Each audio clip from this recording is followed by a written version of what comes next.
بسم اللہ الرحمن الرحیم۔ رات کا آخری پہر تھا۔ سردی ایسی تھی کہ ہڈیوں میں گہری رگڑ رہی تھی۔ بارش اتنی باری تھی کہ روڈ پانی سے بھرا ہوا تھا۔ میں اپنی کار میں کاروباری دورے سے دوسرے شہر جا رہا تھا اور کار کا ہیٹر چلنے کے باوجود مجھے سردی محسوس ہو رہی تھی۔ میرے دل میں بس یہی خواہش تھی کہ جلد سے جلد پہنچ جاؤں اور گرم بستر پر جا کر سو جاؤں۔ کمبل اور بستر مجھے اس وقت کی سب سے بڑی نعمت معلوم ہو رہی تھی۔ سڑکیں ویران ہو گئی، یہاں تک کہ ایک جانور بھی دکھائی نہیں دے رہا تھا۔ اس سرد موسم میں لوگ اپنے گرم بستروں میں پنس گئے تھے۔ جب میں نے گاڑی کو اپنی گلی کی طرف موڑا تو دیکھا کہ بارش میں ایک سایہ کار کی روشنی میں بھگو رہا ہے۔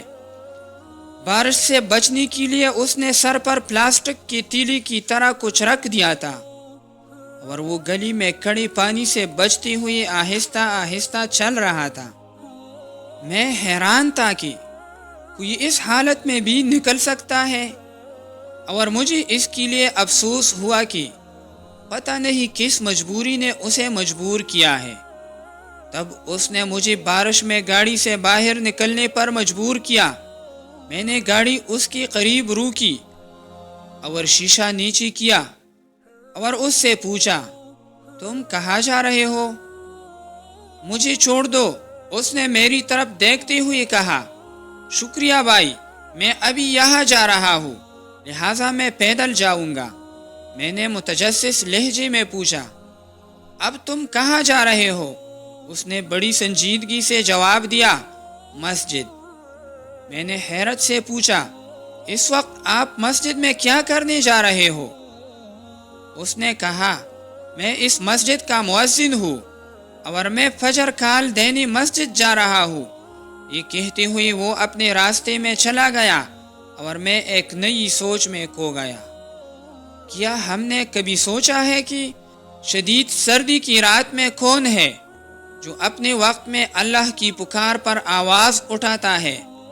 ہمیں کون بتاتا ہے کہ نماز نیند سے بہتر ہے؟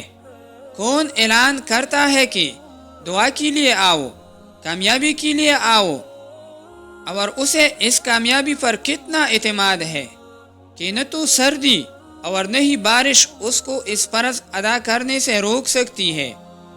جب ساری دنیا اپنے گرم بستروں میں سونے سے لطف اندوز ہو رہی ہے تو وہ اپنا فرض ادا کرنے کے لیے اٹھ کھڑا ہوتا ہے۔ تب میں نے محسوس کیا کہ یقیناً ایسے لوگ ہیں جن کی وجہ سے اللہ ہم پر مہربان ہے، اور ان لوگوں کی برکت سے دنیا کا نظام چل رہا ہے۔ میرا دل چاہتا تھا کہ میں نیچے آ کر اس کو سلام پیش کروں، لیکن وہ چلا گیا تھا، اور تھوڑی دیر بعد جیسے ہی اللہ اکبر کی میٹھی آواز سنائی دی، میرے قدم بھی مسجد کی طرف اٹھے، اور آج سرد موسم میں مسجد کی طرف چلنا گرم بستر اور نیند سے زیادہ اچھا لگ رہا تھا۔